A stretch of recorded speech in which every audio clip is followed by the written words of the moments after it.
আমরা যখন আকাশের চাঁদ কিংবা মঙ্গলে পৌঁছতে পারি তখন নিশ্চয়ই তোমার মনে হয় পৃথিবীর সাগর তো এখনো প্রায় পুরোপুরি অনাবিষ্কৃত। তাহলে কেন সাগরের 95 ভাগ গভীরতা আজও অজানা? জানো কি, সাগরের তলদেশে পুরোপুরি মাপা তো দূরের কথা, আমরা এখনো ঠিক জানি না এর কতটা গভীর। এটা তো প্রায় পৃথিবীর অর্ধেক আয়তন। গবেষণায় দেখা গেছে সাগরের 5 অংশ বেশ কিছু গবেষণা আর এক্সপ্লোরেশন করেছে আমাদের বিজ্ঞানীরা। তবে 95 ভাগ গভীরতা এখনো বাকি, এবং বাকি 95 ভাগ আবিষ্কার করা একটি বিশাল চ্যালেঞ্জ। বিশাল চ্যালেঞ্জের প্রথম কারণটি হলো অত্যন্ত গভীর তলদেশ। পৃথিবীর সাগরের তলদেশ এতটাই গভীর যে সেখানে যে চাপ রয়েছে তার কাছে আমাদের প্রযুক্তি শক্তিহীন। সেখানে ডুবযান পাঠানো তো দূরের কথা, নানা রকম বাধার মুখে পড়তে হয়। সবচেয়ে গভীর জায়গাটা মারিয়ানাস ট্রেঞ্চ, যা প্রায় 11 কিলোমিটার গভীর। এই গভীরতার চাপ এমনই যে পৃথিবীর পরিবেশের সবকিছু পাল্টে যায়। দ্বিতীয় কারণটি হলো অত্যন্ত বিপজ্জনক পরিবেশ।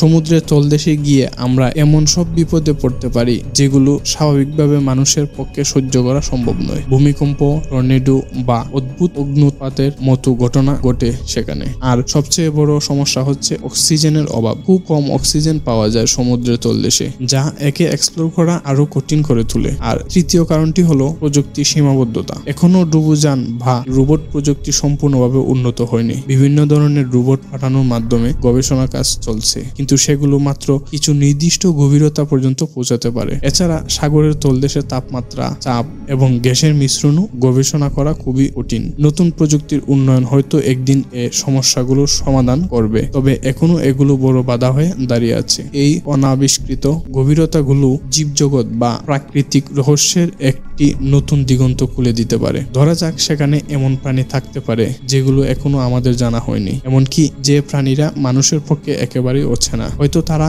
একেবারে অদৃশ্য থেকেও থাকতে পারে। যেমন বিজ্ঞানীরা এখনো জানেন না কতটা রহস্যময় জীবজন্তু, অণুজীব বা অস্বাভাবিক পরিবেশ সেখানে বিদ্যমান। সমুদ্রের তলদেশে এমন সব প্রাকৃতিক গ্যাস এবং খনিজ থাকতে পারে যেগুলো মানব জাতির জন্য বিপজ্জনক হতে পারে, আবার কিছু নতুন শক্তির উৎসও হতে পারে। তাহলে তুমি কি মনে করো, আমরা কি একদিন সাগরের পুরো রহস্য উন্মোচন করতে পারবো? এই যে অজানা জীবজন্তু এবং প্রাকৃতিক শক্তি থাকতে পারে, সেটা আমাদের পৃথিবী সম্পর্কে কত কিছু নতুন শেখার সুযোগ এনে দিতে পারে। তোমার কি মনে হয়? তোমার মনের মধ্যে এরকম আরো রহস্যময় ধারণা বা প্রশ্ন থাকলে কমেন্টে লিখে জানাও। আর যদি তোমার এই ভিডিওটি ভালো লাগে তবে শেয়ার করতে ভুলবে না।